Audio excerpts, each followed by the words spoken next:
Hola a toda la clase, ¿qué tal? Vamos a meternos de lleno en nuestra lección de historia de Estados Unidos de hoy. Haremos un repaso visual súper interesante sobre la década de 1980. El objetivo es que estos temas queden clarísimos y sean fáciles de entender. Exploraremos una época clave, la presidencia de Ronald Reagan y lo que llamamos la Revolución Conservadora. Así que, empecemos. A ver, para calentar motores, echemos un vistazo al Do Now, el ejercicio inicial que está en la pizarra. Miren esta noticia reciente. Habla de cómo los recortes de impuestos podrían forzar recortes en Medicare. Y bueno, Medicare sigue siendo súper popular, pero tiene problemas de dinero. Esto nos hace pensar, ¿no? ¿Cómo debe gastar su plata el gobierno? Este debate sobre qué tan grande debe ser el gobierno y cuánto debe gastar es exactamente el corazón de lo que vamos a ver hoy. Pero antes, unos anuncios rápidos para la clase. Ojo aquí, solo nos quedan 14 clases hasta el examen final del Estado. Hoy cerramos el material de esta unidad. Eso significa que mañana es el examen, así que por favor tomen buenos apuntes. Y la buena noticia, el lunes no hay clases, así que tendrán un descanso súper merecido. Bueno, esta es nuestra agenda. 1. El giro al conservadurismo. 2. Entendiendo la Reaganomics. 3. Los resultados económicos. 4. Un pequeño quiz de práctica. Y 5. El resumen de la lección. Número 1. El giro al conservadurismo. Aquí tenemos nuestra primera palabra de vocabulario, y es absolutamente crucial. En inglés es conservatism, y en español, conservadurismo. En palabras simples, significa favorecer la tradición, los valores clásicos y el libre mercado, y oponerse a que las cosas en la sociedad cambien demasiado rápido. ¿Y qué es un libre mercado? Pues que el gobierno no se meta demasiado en los negocios. Y esto nos explica por qué ocurrió este giro. Verán, muchos conservadores y republicanos sentían que los programas de la gran sociedad de los años 60 habían hecho que el gobierno se volviera enorme y carísimo, creando demasiada dependencia. Además, pedían ley y orden. Se oponían al desorden social de los 60, la contracultura, las protestas y lo que veían como un aumento en el crimen. Básicamente, era una reacción. Sentían que el país estaba cambiando demasiado rápido. Número 2. Entendiendo la Reaganomics. Otra palabra clave para sus apuntes. En inglés, deregulation, y en español, desregulación.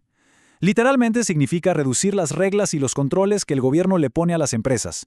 La idea aquí es que sin tantas reglas estrictas encima, las empresas pueden crecer más rápido, contratar a más gente y producir más. Y esto nos lleva a un concepto súper importante, la economía de la oferta, o supply side economics. Pensemos en esto con una analogía simple. Imaginen que una tienda pone un descuento gigante. Pues más personas van a ir a comprar, ¿verdad? Al final, la tienda podría ganar incluso más dinero en total porque el volumen de eventos se fue a las nubes. El plan de Reagan era justamente ese, reducir los impuestos para que las empresas y las personas tuvieran más dinero en el bolsillo para gastar e invertir. Él creía que eso impulsaría a toda la economía. Para entender cómo pensaba el presidente Reagan, escuchen esto. Él bromeó una vez diciendo que las 9 palabras más aterradoras del idioma inglés eran «Soy del gobierno y estoy aquí para ayudar». Así de claro. Él creía firmemente que el gobierno federal tenía que ser mucho más pequeño, porque para él el gobierno era a menudo la causa de los problemas, no la solución. Y otras frases suyas confirman esto. Reagan decía que el problema no era que la gente pagara pocos impuestos, sino que el gobierno gastaba demasiado. También hablaba muchísimo sobre la responsabilidad personal, la idea de que cada quien debe hacerse cargo de sus propias acciones.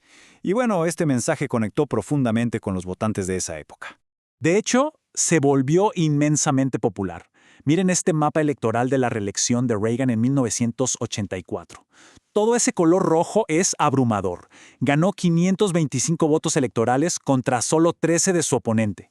Una locura. Esta victoria masiva nos demuestra que una enorme mayoría del país apoyaba esta dirección conservadora.